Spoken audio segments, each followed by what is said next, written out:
हैं वो चल रहे हैं।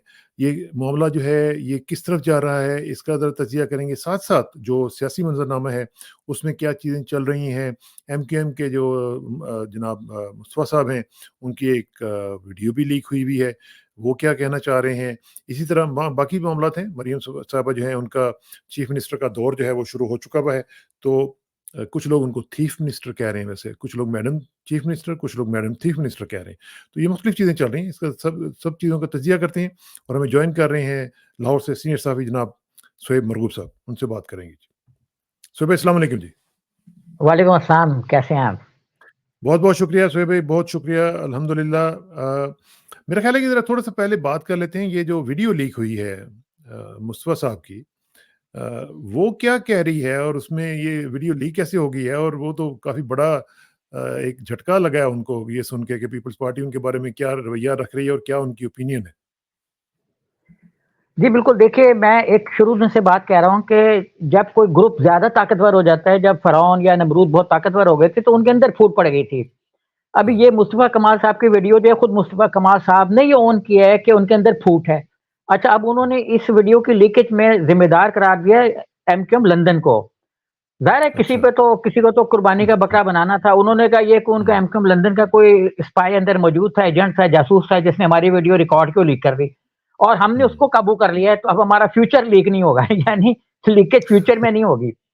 अच्छा, अच्छा। अब इसमें औकात एमक्यूएम को पीपल्स पार्टी पहले ही दिखा चुकी है। वो पहले से ही कह रही है कि एमक्यूएम हमारी सिंध हुकूमत का हिस्सा नहीं बनेगी, हमारे पास नंबर्स पूरे हैं। अच्छा, हाँ, इस सारे इलेक्शन का जो सिनेरियो था, जो मैनेजमेंट थी, उसमें सबसे ज़्यादा बेनिफिशियल पाकिस्तान पीपल्स पार्टी थी, जिसने अपना सिंध को एक स्ट्रॉन्ग होल्ड के तौर पे लिया और बलूचिस्तान को सेमी स्ट्रॉन्ग होल्ड के तौर पे लिया, जहाँ कभी भी भुट्टो के ज़माने में पीपल्स पार्टी गवर्नमेंट में नहीं रही। बेंगल गवर्नमेंट हाँ, तोड़ी तो उस से वहाँ पे एक ऑपरेशन जारी है, जो मतलब अब तक खत्म नहीं हो सका। तो पीपल्स पार्टी इस ज़ोन में थी, इस ज़ोन में उन्होंने नून को कुछ कहा, नून ने आगे एमक्यूएम को ये इसलिए बताया कि फ्यूचर आपका सिंध में नहीं है, मरकज़ में हो सकता है।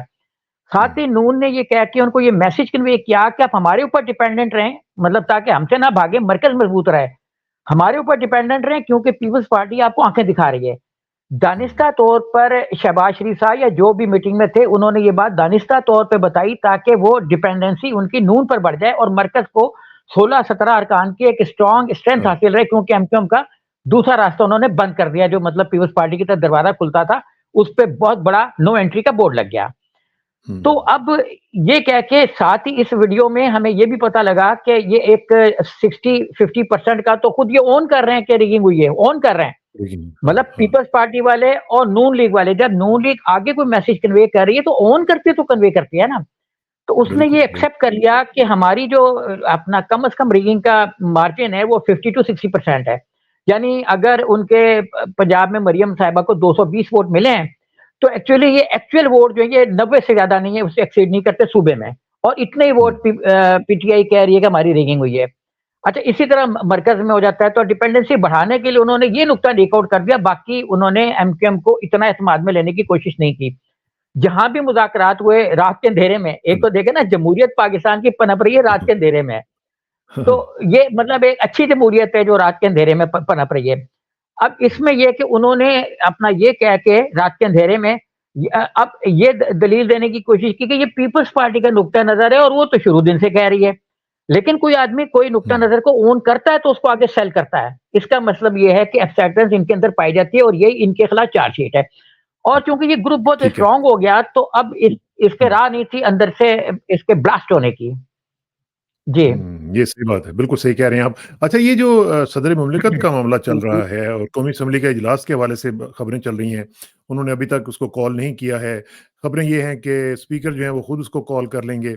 इसका ज़रा मुझे बताएँ कि ये क्या सदर मुमलिकत ने कोई गलती का इर्तिकाब किया है या वो ठीक कर रहे हैं? और फिर साथ ही साथ हम ये भी देख रहे हैं कि लोग उनको इम्पीचमेंट की भी धमकियाँ दे रहे हैं कि जनाब आप जाएँगे तो फिर आपके साथ मुकदमात खोले जाएँगे और ये होगा, वो होगा। तो क्या ये दुरुस्त है उनका स्टैंस? देखिए, पहली बात तो ये है कि इम्पीचमेंट तो मीन्स के जो जज़ा सज़ा का निज़ाम है, वो तो उन 8,500 लोगों पे कायम नहीं हो सका जिनको पहले टेन्योर में एनआरओ दिया गया और 8,500 लोग माफ़ हुए और डिसअपीयर हुँ, हो गए पाकिस्तान के अंदर से। मतलब जब इनकी गिरफ्तारी के ऑर्डर साबिक चीफ जस्टिस ने एक ने जारी किए, तो पता ही नहीं चला कि ये 8,500 लोग चले कहाँ गए। तो पहला एनआरओ तो वो था जिसके बेनिफिशियल कम से कम 8,500 लोग थे। अब सदर की इम्पीचमेंट की बातें जिन नुक्ते पे हो रही हैं बिल्कुल फेक है। एक्चुअली अगर सदर सेशन कॉल कर लेते तो मुझे तो डर था, मतलब मैं अगर सदर की जगह होता तो ये सोच रहा होता कि अगर मैंने इनकम्प्लीट असेंबली का सेशन बुला लिया तो कल को फिर यही इम्पीचमेंट मोहतरम हो चीफ जाए। हाँ, यही मोहतरम चीफ जस्टिस साहब मुझे इम्पीच ना कर देंगे, भाई आपने सेशन क्यों बुला लिया? आपने असेंबली आपको नजर नहीं आ रहा कि इसमें 52% खवातीन है जिन वो चीफ जस्टिस जिन्होंने अपनी अहलिया को, अपनी बेटर बेगम हाफ साहब को अपने साथ खड़ा किया इलेक्शन में, तो वो कहेंगे तो इसमें वो वोट ही नहीं है खवातीन वाले जिनके साथ हम लोगों ने अपनी पॉलिटिक्स डिस्कस करनी है। चीफ जस्टिस ने ये भी फरमाया ना कि हम अपनी सियासत जो है इलेक्शन के इल्तवा की वो सिर्फ बेगम से डिस्कस कर सकते हैं। तो वो अब असेंबली में नहीं होगी, बेगमात नहीं होगी, तो ये तबाकून असेंबली होगी। तबाकू से मतलब कि एक बर्बादी होगी कल को चीफ जस्टिस इस पे भी एक नोटिस ले सकते हैं। मेरी अपनी पर्सनल ओपिनियन है ये, और सदर ने भी यही सोचा होगा, तो उन्होंने कहा भाई मत बुलाओ, जान छुड़ाओ। अच्छा, अब रह गया इम्पीचमेंट का, तो इम्पीचमेंट तो उनकी हो नहीं सकती क्योंकि वो 2-4 दिन में फारिग होने वाले। यकुम को उनके नए सदर के इंतखाब के लिए सेशन बुलाया जा रहा है। अच्छा, अब रह गया कि उनके खिलाफ केस खोले जाए, जैसे साबिक सदर मुशर्रफ के खिलाफ खोले गए थे, और उनको फिर उस सूरत में आपका जुडिशल निज़ाम इस वक्त ऐसा वो आप देख ही रहे हैं कैसा है।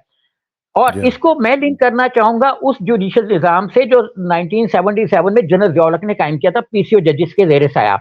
उन्होंने फारिग किया जस्टिस याकूब अली खान को, यहाँ फारिग हुए मतलब रिटायर हुए जस्टिस बंदयाल साहब। तो बंदयाल यहाँ हाँ। एक बिल्कुल नई जुडिशियल सिस्टम कायम हो गया जो अपने आप को ताबे समझता है पार्लियामेंट के। मतलब पहला परसेप्शन इस निज़ाम इंसाफ में ये कोताही का है कि ये अपने आप को ताबे समझ रहा है कि जो पार्लियामेंट ने कह दी वो सुप्रीम है, हालांकि जो इंसाफ कह रहा है वो सुप्रीम है और इंसाफ होता हुआ बिल्कुल। नजर आना चाहिए, चाहे कानून के अंदर है चाहे कानून के बाहर है। ये एक फलसफा मेजर है, तो वो नजर नहीं आ रहा। अच्छा, अब इसमें जो मतलब उनको सजा देने का कोई है, वो आर्टिकल जो आइन इस का तरह 91 है पॉसिबल वो, नहीं है। हाँ, हाँ, हाँ, आइन का आर्टिकल 91 जो है वो तो इस पोजीशन में सदर को एम्पावर करता है कि असेंबली के जब इलेक्शन कंप्लीट हो जाए तो फिर वो सेशन एज पर लॉ कॉल कॉल करेंगे। कर लॉ तो के फिर ये मुताबिक असेंबली इनकम्प्लीट है। हाँ, मैं ये कह रहा हूँ कि अगर इनकम्प्लीट है और सदर सदर नहीं कॉल कर रहे हैं सेशन को, तो फिर उस सूरत सही में कर रहा क्या है। एक इन हाँ, क्या इनकम्प्लीट सेशन को, क्या इनकम्प्लीट नेशनल असेंबली को स्पीकर कॉल कर सकता है उसका सेशन? नहीं, बिल्कुल नहीं।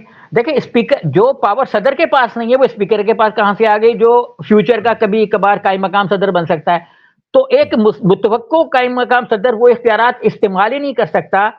हम स्पीकर को इज़्ज़त मुतवक्को कायम-मकाम सदर के तौर पर कभी तो बनेंगे ना, जब हाँ, सदर छुट्टी पर जाएँगे। तो वो हाँ, नहीं इस्तेमाल कर सकता, तो हाउ कैन स्पीकर जो मतलब एक सिंपल वो नहीं पार्लियामेंट कर को देख रहे हैं नॉ अच्छा, स्पीकर के पास असेंबली का सेशन कन्वीन करने के पावर्स हैं, लेकिन वो सकता। नॉर्मल सेशंस के लिए हैं, वो इन सेशंस के लिए नहीं है। और वो बिल्कुल भी ठीक है, उस वक़्त बिल्कुल ठीक है है। जब असेंबली रिक्विजिशन की जाए 65 अरकान के मतलब जो भी उसकी एक बन रही है एक कोरम इन्विटेशन का, जब असेंबली के तो लिए एक स्पेसिफिक तादाद एक कहे तो फिर स्पीकर बुला सकता है। तो अभी तो तादाद ही नहीं है। जब भी लॉ तादाद भी नहीं है डिपार्टमेंट ने और जी, जो मेंबर्स हैं वो अभी लीगली और फॉर्मली वो वही मेंबर नहीं बने हैं जब तक कि वो हलफ नहीं जी, उठाते। यही हाँ, अर्ज़ ठीक है। कर रहा हूँ ना अच्छा कि चूँकि वो हाँ, तादाद नहीं है तो कैसे बुला सकता है? अच्छा जो इमरान जी। खान के जो मुकदमात हैं, उनकी समाअत के लिए बेंच बन चुके हुए हैं। क्या ये जो समाअत है इसका मेयार जो है आप समझते हैं कि इंसाफ के तकाज़ों की ये उसके मुताबिक होगा, उसकी बजावरी को आप समझते हैं कि ये महसूस करते हैं आप कि होगी या नहीं होगी? कोई उम्मीद इसमें रखनी चाहिए कि नहीं रखनी चाहिए? ये तो हम जो इससे पहले एक समाअत हुई उसमें देख चुके हुए हैं कि जज साहब ने पूछा आपके दांतों की ट्रीटमेंट हो गई? उन्होंने कहा हुँ, नहीं हुई। और हुँ, फिर दांतों की ट्रीटमेंट ज़्यादा इंपॉर्टेंस हो गई 34 साल की सज़ा के मुकाबले में। और फिर हुँ, जज साहब ने जो एक ऑर्डर जारी किया वो ये था कि भाई इनकी ट्रीटमेंट कराओ, वो अभी तक तो हुई कोई नहीं। तो हुँ, अगर मतलब इन अदालतों में कोई रिलीफ मिल भी गया तो वो प्रैक्टिकल नहीं होगा। अभी तक आप देखें कि इमरान पे जो 200 के करीब मुकदमे दर्ज हुए, उसमें जितना भी उनको रिलीफ मिला वो सारा प्रैक्टिकल नहीं था, मटेरियलाइज़ नहीं हो सका। लेकिन जो हुँ, उनको सज़ा एक देखें जज तो जज ही होता है, एक मातहत अदालत के जज ने दी, जो पहली सज़ा थी इनकी वो मटेरियलाइज़ हो गई और इमरान खान को उसी वक़्त अरेस्ट कर लिया गया। लेकिन हुँ, जो उनकी ज़मानतों के केसेज़ हैं, वो चाहे इस्लामाबाद हाई कोर्ट करे, चाहे कोई और इससे सीनियर या मातहत अदालत करे, वो मटीरियलाइज़ नहीं हो रही। इसलिए ये इमैटेरियल होगा कि उनको ज़मानतें होंगी, 3 पर्चे और दर्ज हो जाएँगे, कोई मार्ग नहीं है। हुँ, हुँ, इसलिए ठीक है। इसलिए ये अ जी, तो वो तो चलता ही रहेगा और अभी हम देख रहे हैं कि ये तो अभी केसेज़ जो हैं अभी मज़ीद भी शायद चलेंगे, लेकिन स्लो डाउन हो गए हैं मुख़्तलिफ़ केसेज़ जो हैं। अच्छा ये साथ ही हमारी आपसे बात नहीं हुई जब एक इनकलाबी वज़ीर आला तशरीफ़ लाई हैं। उन्होंने आते ही जनाब बड़े-बड़े ऐलानात करने शुरू कर दिए हैं और उन्होंने ये भी मुझे याद है कि उन्होंने ये भी कहा था कि जो ख़वातीन हैं जो जो अरेस्ट हो चुकी हुई हैं उनका भी रिहाई का ऐलान करेंगी या बाकी जो प्रिज़नर्स हैं, जो पॉलिटिकल प्रिज़नर्स हैं वो भी अभी तक कुछ मटीरियलाइज़ नहीं हुआ। साथ-साथ हम देख रहे हैं कि थानों के भी चक्कर लगा रही हैं, थानों में बड़ा जा रही हैं, इसकी क्या वजह है? और साथ-साथ ये भी बताएँ कि ये जो जाके ख़वातीन के दुपट्टे जो हैं उनको ठीक कर रही हैं, वो भी एक बड़ा मसला है। तो ये वाक़ईतन एक इनकलाब आ रहा है जी पंजाब में? देखिए, दुपट्टे जो ठीक किए जा रहे हैं, वो तो सर पे मतलब सही तरीके से दिए जा रहे हैं।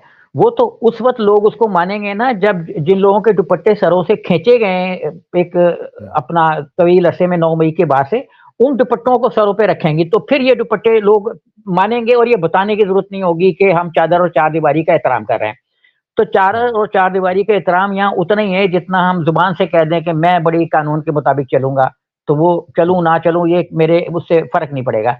तो मुझे नंबर 1 ये है कि ये हुकूमत मैं तो शुरू दिन से कह रहा हूँ कि जिसकी बेसिस गलत है, जो सुप्रीम कोर्ट, हाई कोर्ट के डिसीजंस हैं, कि अगर किसी की बेस गलत है, तो फिर वो हुँ। सारा उसके बुनियाद पे खड़ी होने वाली पूरी इमारत गलत है।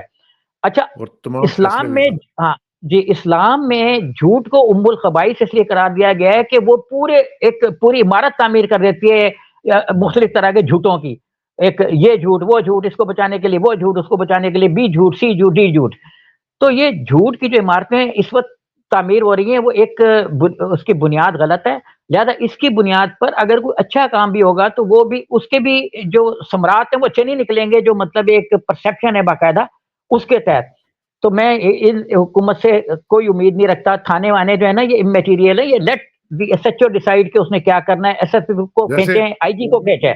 आईजी को तो लेकिन देखें, लेकिन आईजी को तो हाँ, जी, नहीं आईजी आईजी को को क्या तो हुआ? खे आईजी को तो खींच कोई नहीं रहा।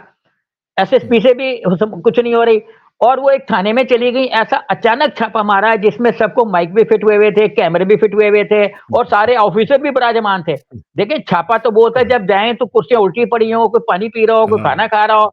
जैसे हाँ, उसमें था जो अपना इरफान कुसट साहब थानेदार बने हुए थे ड्रामे में। हुँ, हुँ, तो जब हुँ, एसपी गया नया वहाँ पे छापा मारने तो पता लगा कोई रोटी खा रहा है, कोई खाना खा रहा है, किसी का निवाला मुँह में है। उनका मुँह उधर है, हाँ, वो कह रहा है तू किसको मिलने आया है? तो वो हुँ, ये हुँ, वाला हुँ, थाना होता है असल हमारा तो। हाँ। जी। अच्छा लेकिन लेकिन आते ही देखे ना उन्होंने तोहफ़ा तो दिया आपको ₹7 बिजली तो महँगी कर दी है, और क्या करें अब?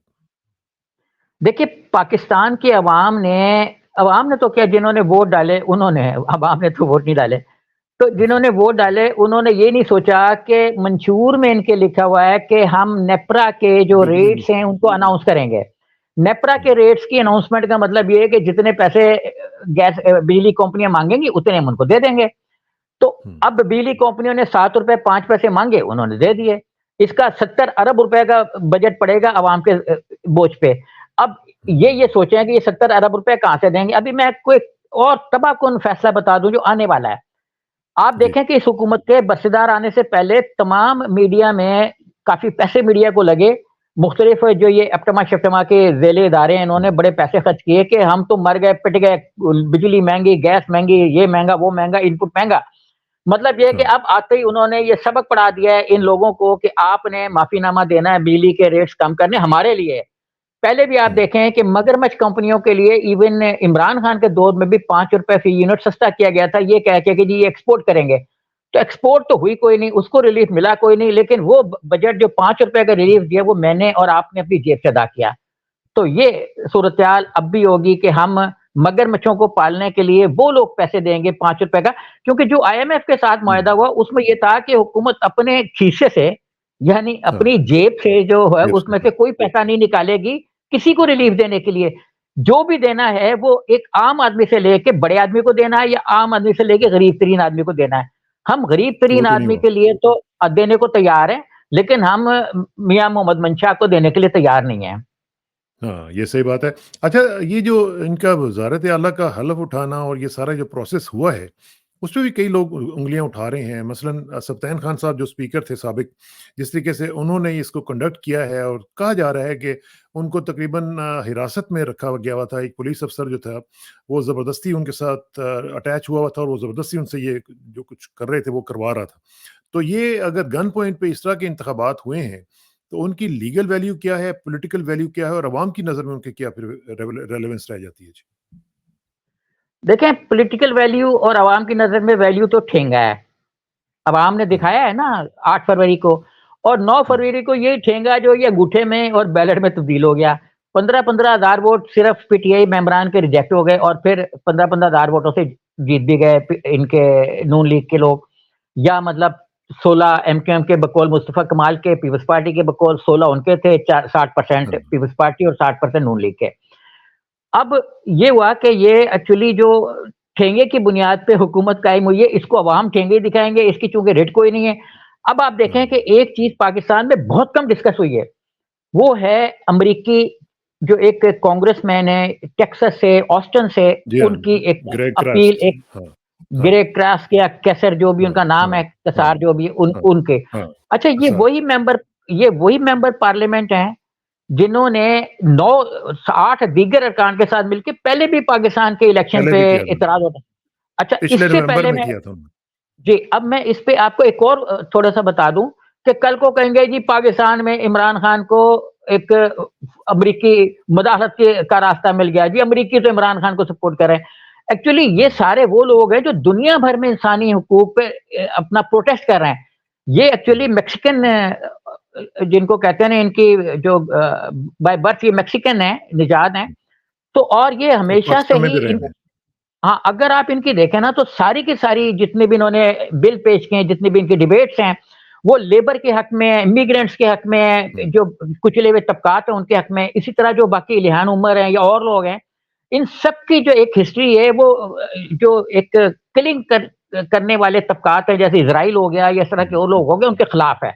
लिहाज़ा बिल्कुल इस पर बोलते हैं। ये लेबल कोई ना ठोके कि वो जी यहूदी निवाज हैं, इमरान को इनकी तो सपोर्ट है। यहूदी। हाँ, हाँ, ये तो यहूदियों के हाँ, खिलाफ है एक्चुअली सारा ग्रुप जो है। हुँ, जी। हाँ, ये सही बात है और इसमें चूँकि आपने ये बात छेड़ी है, तो इसमें मैं लोगों से कहूँगा ख़ास तौर पे जो अमेरिका में हमें सुनते हैं उनसे मैं कहूँगा तमाम दोस्तों से कि जो अपने-अपने कांग्रेसमैन, अपने-अपने सेनेटर्स को ज़रूर एक ख़त लिखें, उनको कॉल करें क्योंकि उनको जो उनका जो लेटर है ये ग्रेग कसार का, ये हर अपने कांग्रेसमैन के पास और सेनेटर के पास पहुँच चुका हुआ है, पाकिस्तान के इंतखाबात के हवाले से। तो अगर आप चाहते हैं कि पाकिस्तान के मुतालिक कुछ रोल प्ले करना, तो आपको चाहिए कि अपने कांग्रेसमैन को फ़ोन करें, उनको ईमेल करें कि जो ग्रेग कसार का लेटर आपके पास पहुँच चुका हुआ है, उसके ऊपर साइन करें और साइन करके वापस भेजें ताकि उसको 100 सेनेटर्स की ज़रूरत है, 100 कांग्रेसमैनों की ज़रूरत है, तो ताकि वो पूरा हो सके।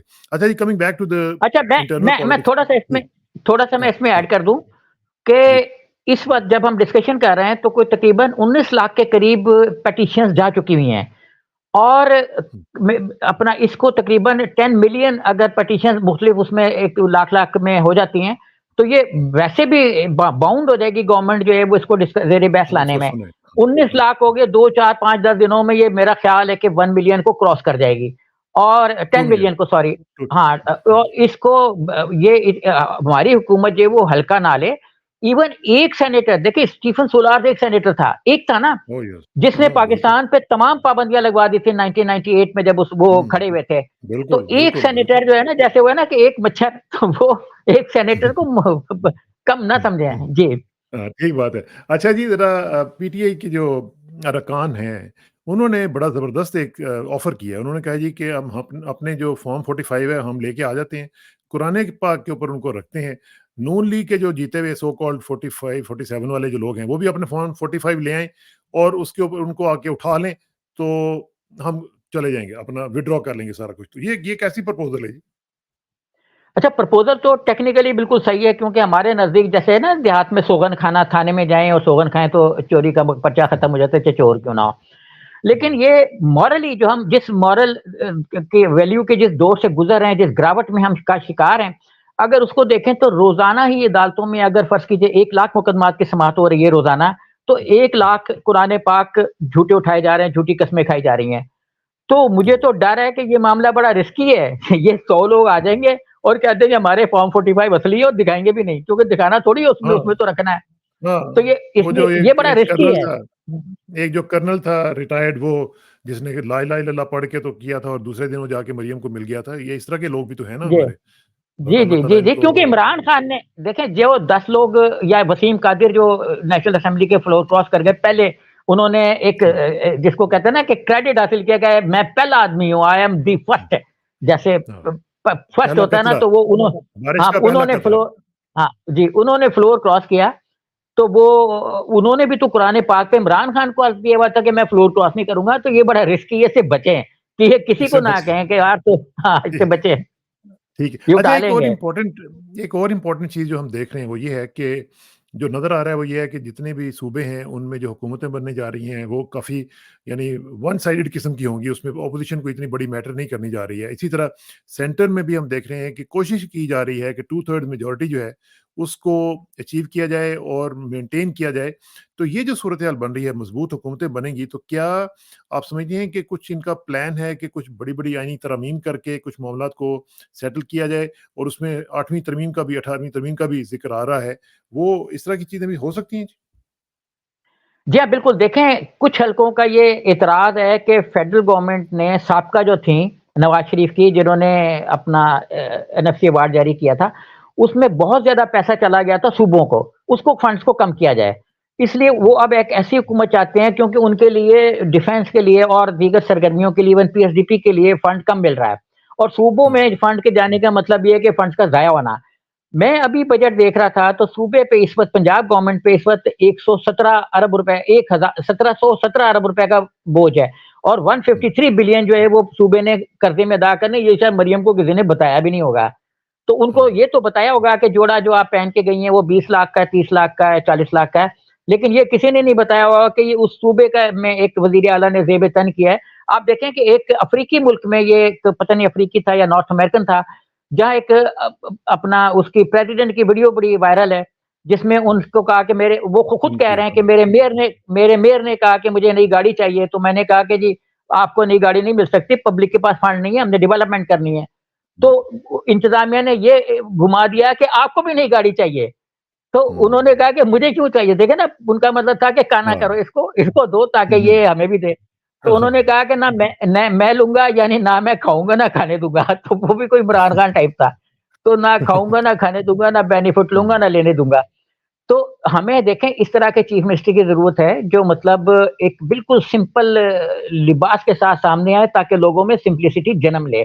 लोग हुँ। अपने लीडर को कॉपी करते हैं, लीडर अपने आप को इस काबिल बनाएँ कि लोग उनको कॉपी करें और कॉपी करने के लेकिन यहाँ पे काबिल तो भी वो हों। स्टार प्लस वाला सिलसिला चल रहा है, स्टार प्लस वाली वो जो एक बहुत ज़्यादा फैनफेयर और बड़े कपड़े और जनाब रोशनियाँ और ये सब कुछ ये तो जी, ड्रामा ड्रामा ही चल रहा है बस। देखें स्टार बहरहाल प्लस में ही ऐसे ऐसे होता था जो इंडिया में इस वक़्त अपना विमेन वेलफेयर की मिनिस्टर हैं, स्मृति ईरानी, वो स्टार प्लस में जब हुँ, आती थी तो किसी के हाथ को यूँ झटका देती थीं, बहू के हुँ, या सास के या किसी के ना, तो इसी तरीके हुँ, से उज़्मा कारदार को वो सीन देखना पड़ गया, जो मतलब हुँ, स्टार प्लस का सीन था ना एक्चुअली हाँ, वो, कि हाँ, यूँ करके बिल्कुल, झटका बिल्कुल, देना और हाँ, तो स्टार प्लस तो हमारे यहाँ बिल्कुल चल रहा है।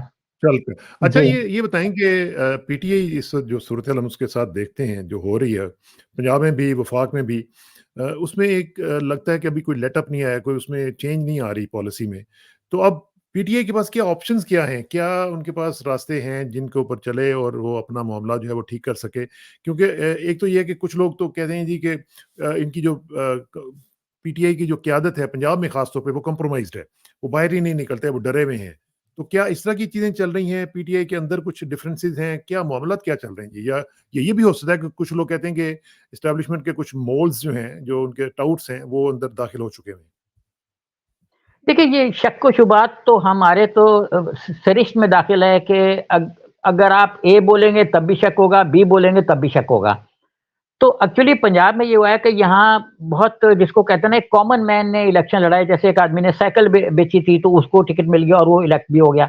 यहाँ बहुत हुँ, कॉमन लोग थे, वोकल और पुराने जो मैच्योर पॉलिटिशियंस हैं जो डिसीजन मेकिंग कर सकते हैं वो नहीं थे।